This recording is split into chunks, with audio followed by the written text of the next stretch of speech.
Great. I'm so glad that you all are here. I'm Jennifer Keller, and I'm happy to welcome you to tonight's program on behalf of the Westport Library and Wakeman Town Farm. Our organizations have been partnering on cooking events since the library's renovation started, and we are so happy to bring you this evening's program together. Whether you are a beginner who started baking during the pandemic or have baked loads of yummy creations, tonight, Christina Mattinson will shed some light on, I'm just going for it, alternate sugars, sugar alternatives, alternatives to sugar, all of this and more probably. I'm not a baker, so you all will understand so much more than I will. Christina graduated from the Culinary Institute of America and is the founder of Dough & Co., a wholesale business that distributes cookies, scones, and brownies to retailers, and the Old Mill Market and Cafe right just up the street in Georgetown, Connecticut. If you have any questions about baking for Christina, please type them into the Q&A tab at the bottom of your screen. And without further ado, let's bake. Hi, I'm Christina. It's nice to have everyone here this evening. Thank you so much for joining us for this. I'm going to talk to you tonight a little bit about different sugar alternatives, alternative sugars, things that you can use in place of white processed sugar in your baking to bump up the nutrition and reduce the amount of white processed sugar that you take in to your diet. And then we are going to go over a recipe, and I'm going to show everybody how to make a very healthy version of carrot cake. So to start out, I just wanted to share some different sugars with people and show you guys kind of what's out there. This is just the tip of the iceberg. There are so many different types of sugars out there. There's a lot of alternatives to sugar, synthetic sugars, and there are so many different types of just plain sugar. It might be difficult to navigate. So this hopefully will give you guys a jumping off point, and then you can go and check out your local grocery store, health food store, and see what else is out there and experiment with it on your own. So I want to start out by talking about alternatives to sugar, first of all. So I'm talking about things like stevia, monk fruit, the non-nutritive sweeteners. These will also be things like Equal, Splenda, anything like that that doesn't have any calories, no glycemic impact, but it also doesn't have any nutritional value. So these, a lot of people who are trying to cut out sugar entirely but are still looking for that sweet taste, that sweet flavor in food, will use products like these. And then we have alternative sugars. So we have coconut sugar, we've got turbinado sugar, we have date sugar.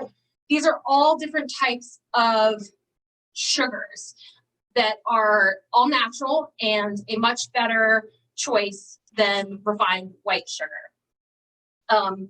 They all have their own place. They all have things that they're good at. Honey, maple syrup.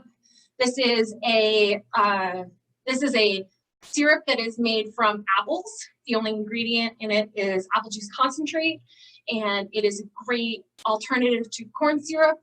It is also a great alternative to honey if you're vegan in a recipe. So you can use it as a vegan honey. So these are all liquid sugars that have their place. And then you have the dry sugars. This is, and they can be used differently. Some can be used interchangeably, some cannot. Depends on the application. So these are both maple syrup. This is maple sugar, and then this is maple syrup. And so this is the crystallized version of the maple syrup. So where you might not be able to use a liquid sugar in a recipe, you can reach for maple sugar, and it'll give you a great healthy alternative to, you can use this in place of white sugar. You can also use it in place of brown sugar. It has a really lovely maple flavor to it. And it's about a 1-to-1 ratio. Maple syrup, maple sugar, it's a bit sweeter than white sugar, so you can scale back if you're looking to reduce the sweetness. And so coconut sugar is very similar to, if I can show you guys this. I don't know if anybody's going to be able to see it. It might be, I think you can see it. It's dark. So it's dark. It has a dark color to it. It has a really nice flavor to it. It's also got a good deal of nutritional value. So you're going to get some different things in here that you will not get from white sugar.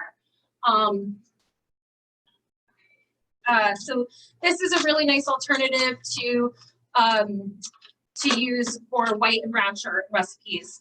And while I'm talking about brown sugar, I want to make sure that everybody understands what brown sugar is, because I think that that is a question that comes up a lot. What is brown sugar? So brown sugar is white sugar with the addition of molasses. So it's still like a refined white sugar, but then it has the molasses, which is, molasses is a byproduct of the sugar refining process. Molasses it has B vitamins, it's got iron, it's very good for you, it's very healthy, but you're combining it with white sugar to achieve brown sugar.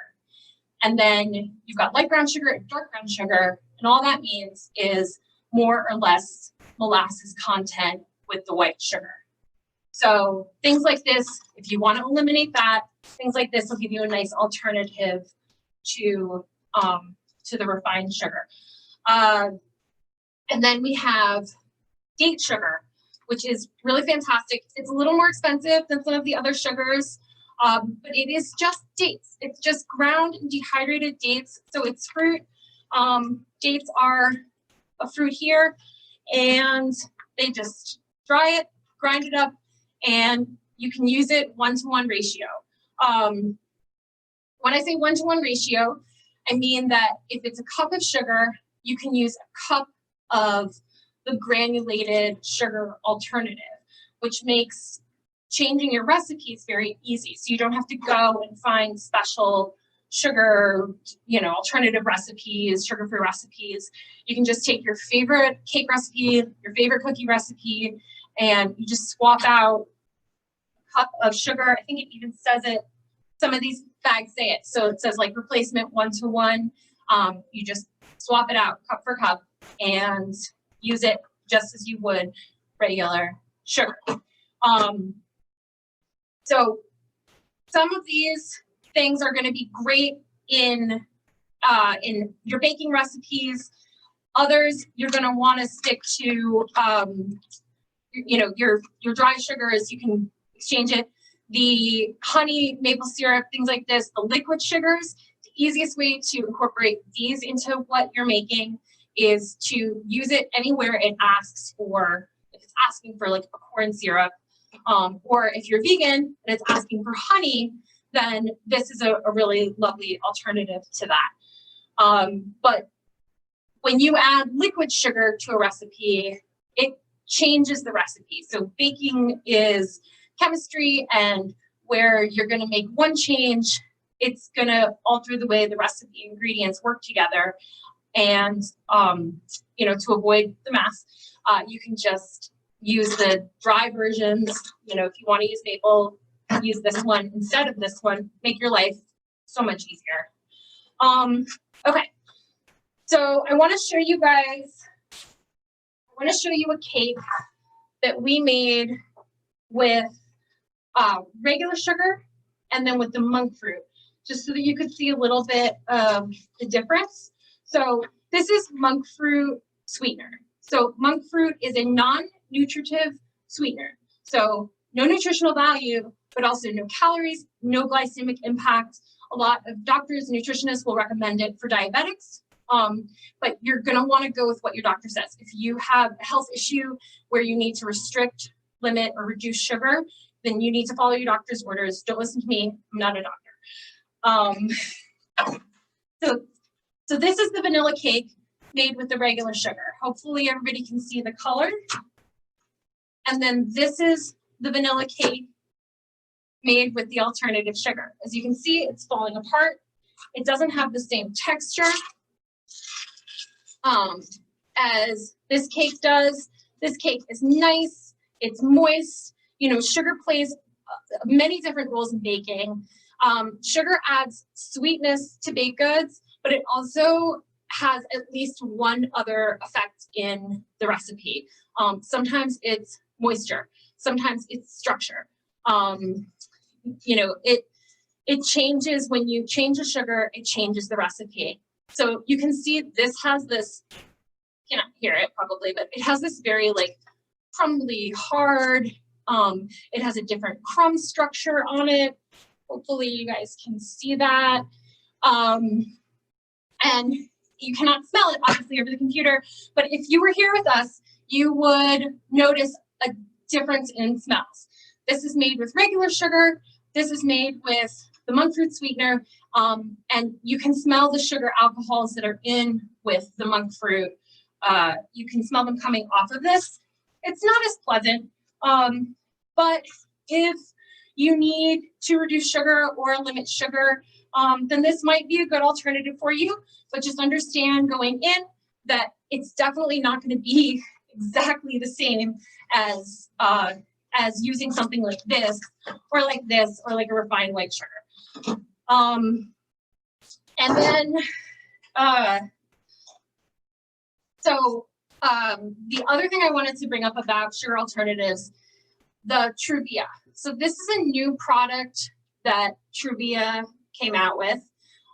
Just found it in the store today, and we brought it back to the kitchen. We were going to experiment with it and see if there was something we could show you guys to do with it. It said on the package, it's ripped off a little bit, but it said it's great for frostings. So we made a little frosting with it, and it did not taste good. It tasted very bad, in fact. And so this maybe a different recipe, maybe it would taste better. But if you see this out there, my experience with it was that, yes, you can use it in place of confectioner's sugar, powdered sugar. It will incorporate into a recipe. The ingredients that are in it, it's got a sugar alcohol, cornstarch, which is also in confectioner's sugar, and stevia leaf extract. So it's a blend, but be prepared for a marked difference in taste and mouthfeel if you are going to use this. Feel free to experiment with different recipes on your own, but we did not have success using this. So that's a product that it's out there, but I'm not sure if I recommend it. I know Truvia does make a granule sugar, and I've not used it, but from what I understand, you can use it in a 1-to-1 ratio, and people seem to like it. Okay, so I'm going to show you guys how to make a carrot cake. This is going to be a carrot cake that has lots of really good stuff in it.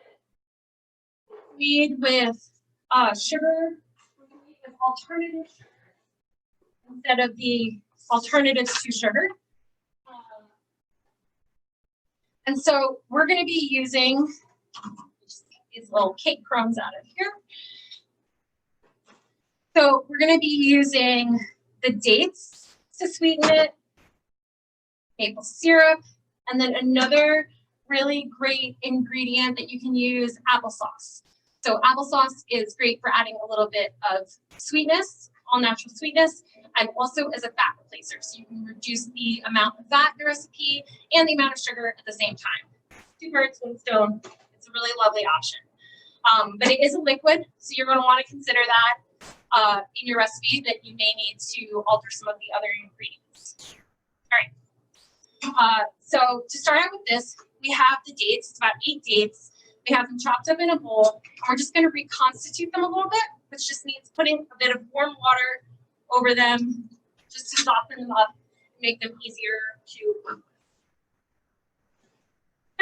set that aside. This can all be done in a food processor. This is a really great recipe for busy people around the go, you know, job, kids, whatever it is, time-consuming hobby, and you don't want to spend too much time in the kitchen, and you don't want to do dishes. No one wants to do dishes. This recipe, it's basically just a couple of bowls. You don't need all these little bowls. We just do this for ease, but a bowl to put the carrots in after you blend them, and the food processor, and that's pretty much all you're washing. All right. The other nice thing about this is you don't have to peel these carrots. Just make sure you give them a good scrub, wash them, get any dirt or any grossness off of them. These are organic carrots, and you just wash them really nicely, and then you just cut them up into small pieces like so, and put them into your food processor. This is about 3 large carrots. It's about half a pound. And then we're just going to blend that up.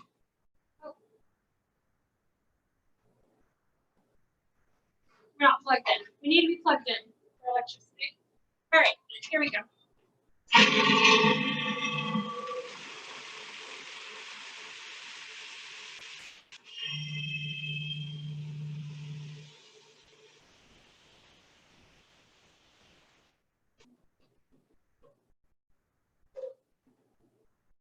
All right, so nice and blended there.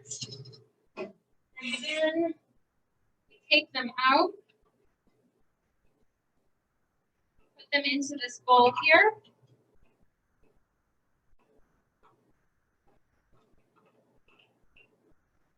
And I'll give Jennifer a copy of this recipe so she can share it with you guys. So if anybody wants to try this at home, don't feel like you have to scramble to find a pen and take notes right now. We'll give you a PDF of the recipe. Okay. Set that aside for the moment. Now, so as I said, everything's just going to go in here. So food processor, you don't need to wash it because you're just going in with the same ingredients. So we're going to put a couple eggs in there. And then we have our maple syrup.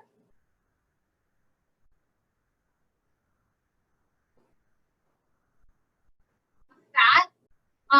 This can be, so you could use whatever fat you like. This is about a 1/4 cup, and it could be coconut oil melted and then slightly cooled down. It could be butter melted and slightly cooled down. You can use vegetable oil. Any oil fat that you prefer is perfectly acceptable to use in this recipe. This recipe is nice because there is a little bit of leeway, which you don't find with a lot of baking recipes. So it's a great starter recipe and really kind of can't mess it up. Okay, we have our applesauce, which, as I mentioned, is going to replace part of the fat that you would normally use, and also lends a bit of all natural sweetness, a little bit of vitamin, about 1/4 cup of that also. Then we have pure vanilla extract.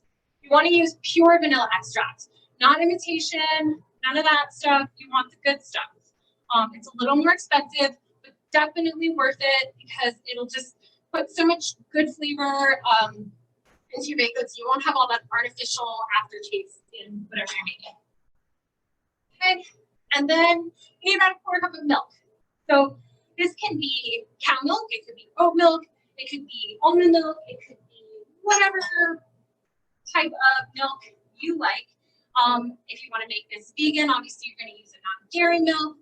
For the eggs, it's 2 eggs, so you'll want to use an egg replacer that equals the amount of 2 eggs. And you know, put that in. But if you're using a milk alternative, a non-dairy milk, make sure that it's a no sugar added version, the unsweetened. You got to read labels because a lot of things in the grocery store have added sugar. You don't even realize it. You don't read labels. Okay, we've got a little bit of spice blend and a little sea salt here. We're gonna put that all in. And then we put this back on and we go again.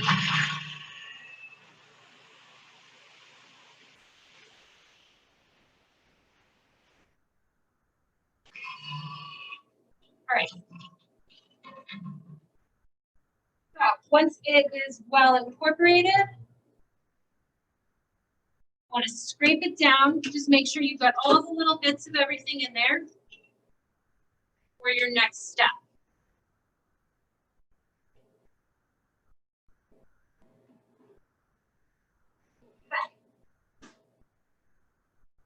So this cake is a cake that is, as I said, versatile. It's a cake that can be made paleo. It's a cake that can be made gluten-free. It's a cake that can be made with whole wheat flour, any type of flour you like. Jen, give me that for 1 second. I'll just show you guys finished cake. So this cake here was made with a gluten-free flour, but could be made with an all-purpose flour. And then this cake here was made with almond flour for a paleo version. So you can see a little bit of difference in color, little difference in the way that they look, but both delicious. For this demonstration here, we've got almond flour, about 165 grams of almond flour. And then we want unsweetened shredded coconut. Again, that's another one of those things that you have to look for. Look at the ingredients. You'll find there's some great unsweetened coconut products, brands out there. Just make sure you're getting coconut without added sugar, just coconut for the ingredient. All right, put those in.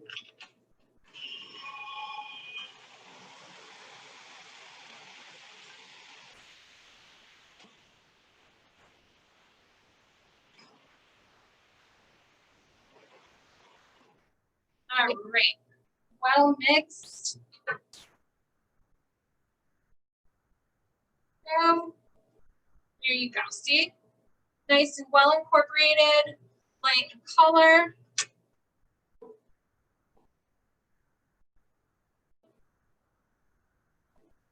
Christina, can I just butt in and ask one question while you're blending? Totally.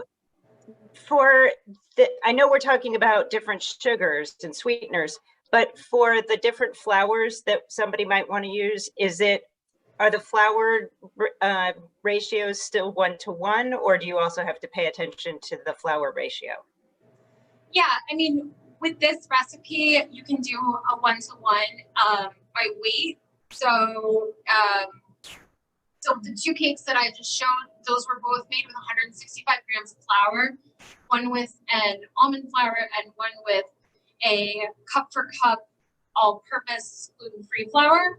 And the texture is going to be different. The gluten-free flour is drier, so it's going to soak up a lot more of the moisture. This is a very moist cake, so it's going to soak up more of the moisture in that. So the texture, the consistency, the crumb is going to be different.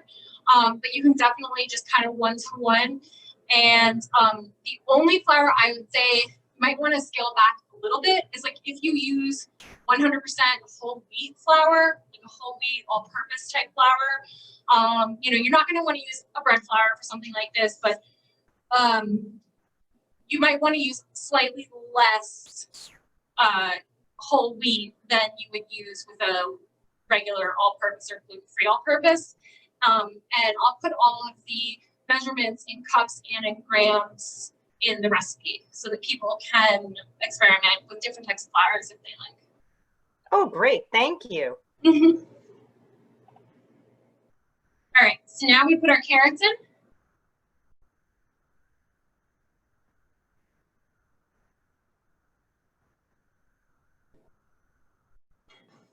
Okay, and then we have the dates. So these are going to come in at this time as well. So you want to drain off the water. You don't want to add the extra water. And if you guys can all see that there's water in the bowl. So I'm just taking a spoon and straining out the water. You can do this over the sink, and then you can pour it out into a colander or what have you. And then, you You know, you just get all of the dates out, but leave the water behind. Okay, I'm just going to ask you one more question that came in from the audience. Stephanie asks about whole wheat pastry flour. Would you scale back on that one too? So pastry flour, it's going to be a different protein content. So, you know, I think if you're going to start getting into cake flours and pastry flours, protein content is different than an all-purpose flour. You might not want to do the full amount of whole wheat pastry flour.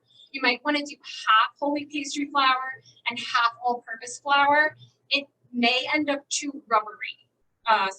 So that's something to watch out for. Once you start getting into like cake and pastry flours, if the ratio is up, you can end up with a baked good that is too chewy or too like a bit rubbery in texture. But it's definitely something you could cut with like half all-purpose flour if you're trying to up the nutritional value of what you're doing with a whole wheat flour, and all you have on hand is whole wheat pastry flour. By all means, use half of it whole wheat pastry flour and then half of it all-purpose or gluten-free all-purpose. Oh, great. Thank you.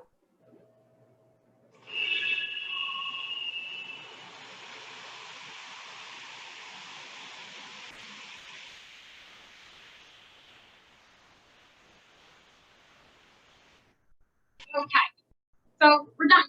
That's it. That's how you mix it. It's so super easy. And I'm going to show you guys a tip for putting it into your pan,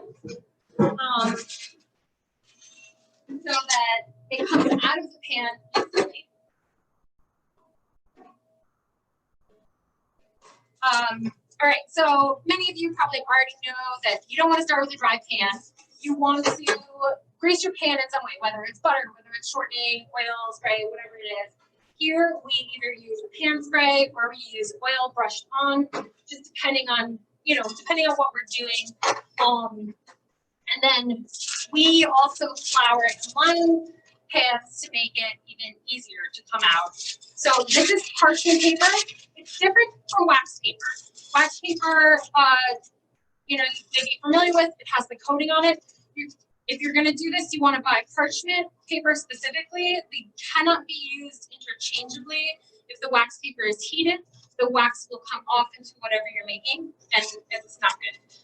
The parchment paper, it's a dry, thin paper that looks like. So you just want to kind of estimate. You guys can see that, right? So you want to like line up your pan, and you can trace it. Or you can just make a mark with your finger and remember where it is. And then you're going to fold it over here. And you can cut it with scissors, or you can rip it off. And then you have this paper that's a little bit longer than your pan. So you can see how it sticks out. It's got some wings on it. That's ideal. That's what you want. All right. We're gonna brush some oil in here. Just lightly, just like enough to hold the flour and the paper in place.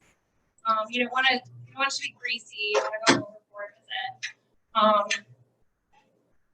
Okay. And if you're spraying, this can get out of control quickly. So just light sprays, just needs a light coating. All right, so paper goes in. Tuck it into the corners and make sure that it's in there with no gaps. All right. And then we're gonna flour the pan. So you're going to want to use whatever flour makes sense for you. If you avoid gluten, then obviously you're going to want to use a gluten-free flour. If you are paleo and you're avoiding grains altogether, you can use the almond flour. Just make sure it's ground finely enough.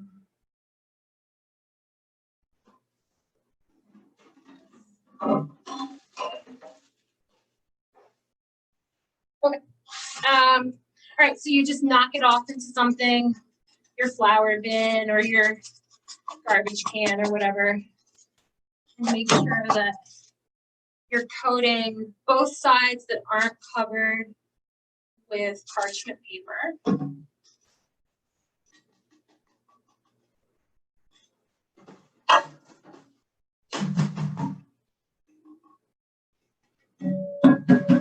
Baking can be noisy. So you just want to make sure you knock off any excess flour, and I do this by just going like this onto whatever my workspace is, and then just knocking it off so there's no clumps of flour sitting on it. All right. So now we have our pan. It is floured, it is greased, it is lined, it is ready to go. And we're going to put our beautiful carrot cake batter in here.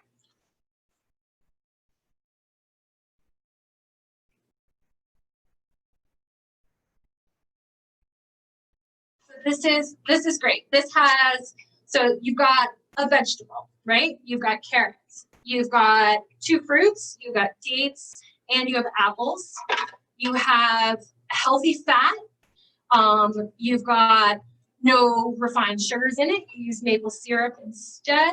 And if you're buying maple syrup locally, you're supporting a local farmer. So this is a really, really great alternative to your standard.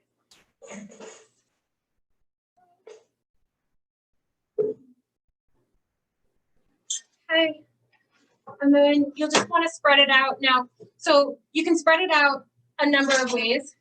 Spoon, spatula, or one of these little guys. This is called an offset spatula. You can see it's bent a little bit, right? You can see that. And so we have these all over the place here. We love these. And they're great for spreading things. They have a lot of uses.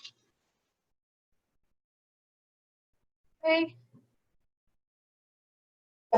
So nice and smooth. And now this would go into the oven. You would have your oven preheated already, and this would go into the oven for about 45 minutes. And depending on your oven, it's going to be at about 325 to 350 degrees. And then you have cake. All right, so we're going to pretend that, that my oven's over there, and we have cake. So carrot cake needs cream cheese frosting. It's one of the best parts of carrot cake. And cream cheese frosting is usually made with butter and cream cheese and confectioner sugar. But because we are trying to reduce the amount of processed sugars that we are using, we want to use sugar in as close to its natural state as we can. We are going to use maple syrup for this. You can use, in place of maple syrup in this recipe and in this frosting, you could use the apple syrup, this stuff here. It's a little bit harder to find. You could use, so this is date sugar, but there's also date syrup. And all of these things are going to have a slightly different flavor. So it really comes down to what you like best. You could use brown rice syrup, kind of any alternative syrup type sugar that you wish. So this is cream cheese, and we softened it. It's come to room temperature, and then we softened it so it's easy to work with. And then you're going to pour in a little bit of your maple syrup.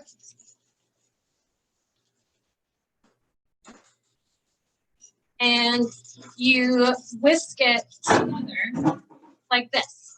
Now, everybody likes a different amount of sweetness. We have a certain amount that we started with that will be in the recipe that I give you guys, but the amount that you actually add to this is going to depend entirely on you personally and what your personal preference is. I don't know if I can speak for everybody watching, but I so totally wish we were there with you because now I want a piece of this cake. No, this is so hard to do over the computer because you guys, I can't like pass things around to you and like you can't taste these different things. But you know, all of the sugars that I showed you guys, these are all available. I got these at the local grocery store here. They're all available at local grocery stores around Fairfield County, and obviously like Whole Foods or a natural food store is going to have a fantastic selection of these alternative sugars. So you can go out and taste them yourself. You can even just, you know, look at them kind of up close and get a feel for what they are. We have another question. Yeah. So it's not about the sweetener, but is it possible to replace cream cheese with dairy-free cream cheese? With vegan cream cheese, yeah, totally. So it's a bit different. So sometimes we make vegan carrot cake here, and it is never the same. But if you have a dairy allergy or you are vegan, then definitely by all means, it's going to be the same like 1-to-1 ratio so this is about 8 ounces, half a pound of cream cheese. So you would just use like 1 container. I think most vegan cream cheese comes in an 8-ounce container, right? All right.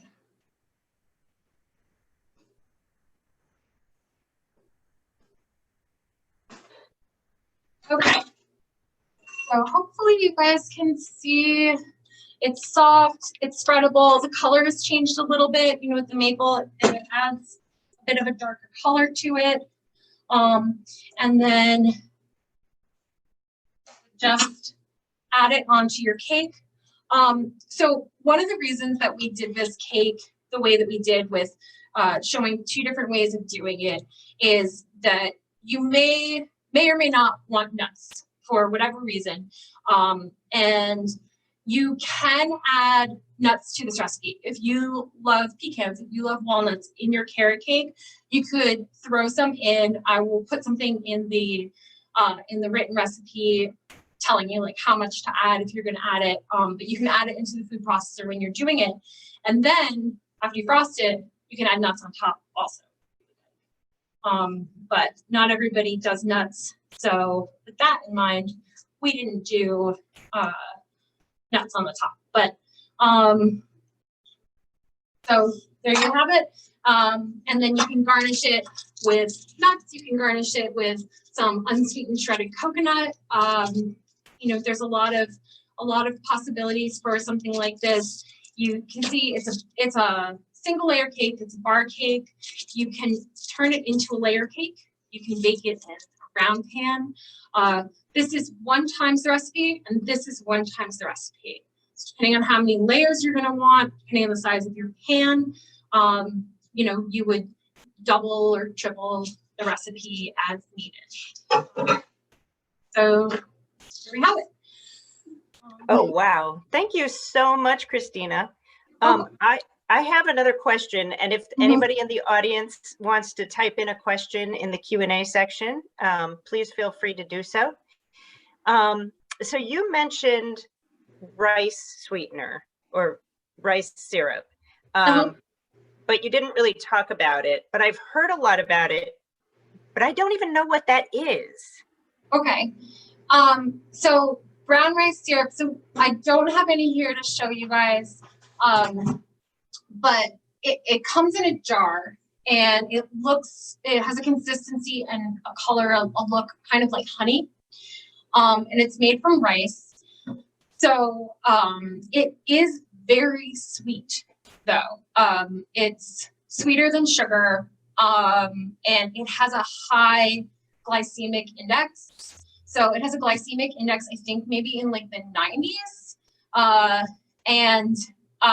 So I have I have a helper here shaking their head, but only because it's a lot of sugar.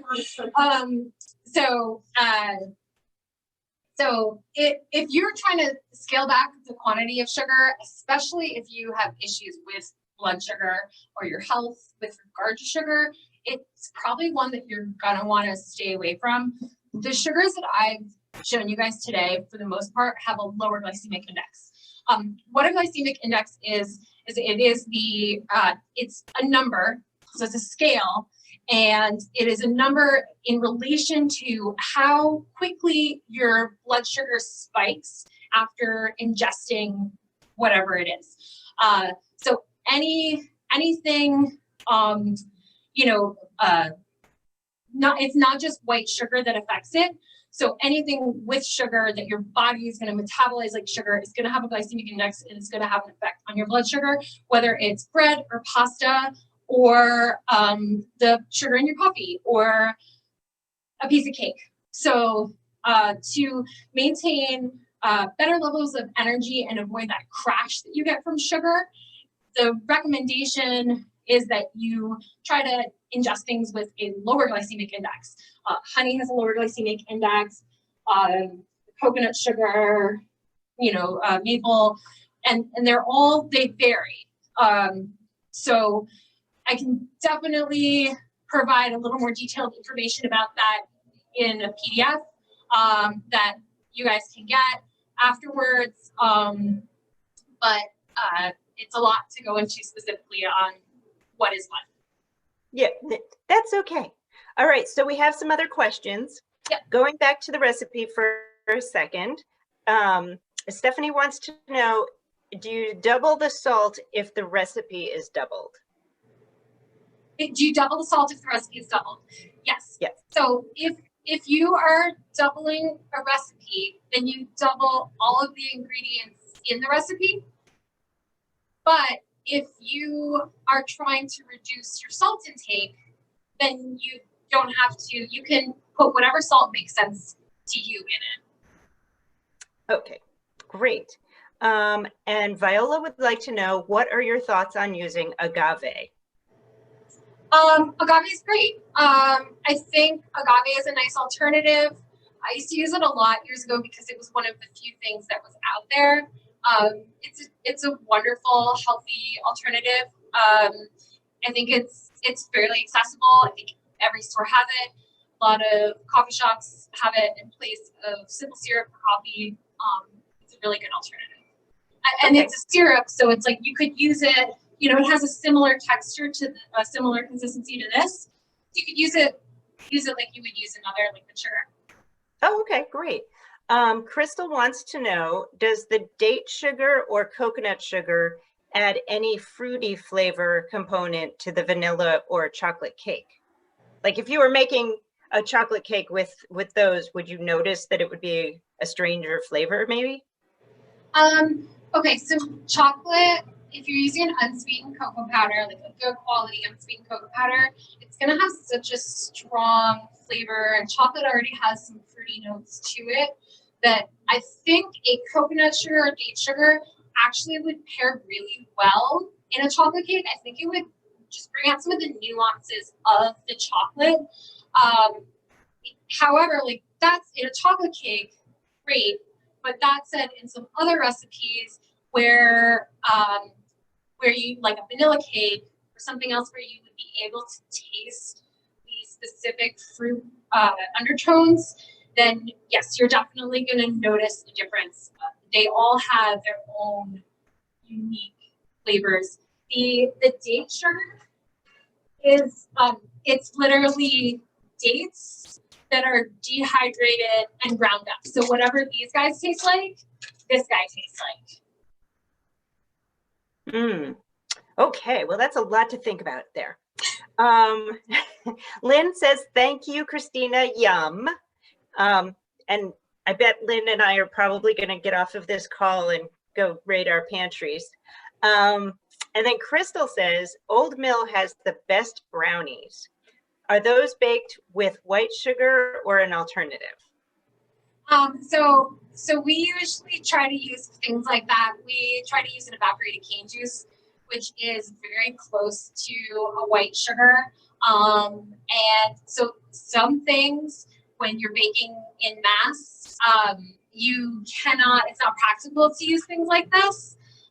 So we'll try to use whatever, like non-GMO, whatever the healthiest alternative we can use to make it a good quality product.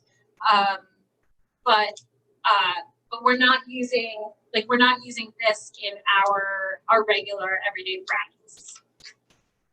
Great. Well, I think that's it for the audience questions at this time. I want to thank you, Christina, for sharing your wealth of knowledge with us.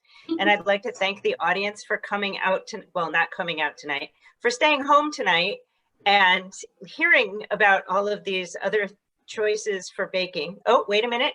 One last question just came in. Oh, Stephanie says, thank you very much. Okay.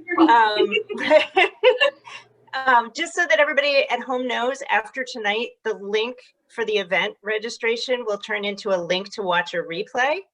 So you can share this information with friends and family and watch it again if you like. And for more events, please remember to check out wakemantownfarm.org or westportlibrary.org for future events on all sorts of topics, gardening, cooking, you name it, we do it. So thank you all so very much for coming tonight.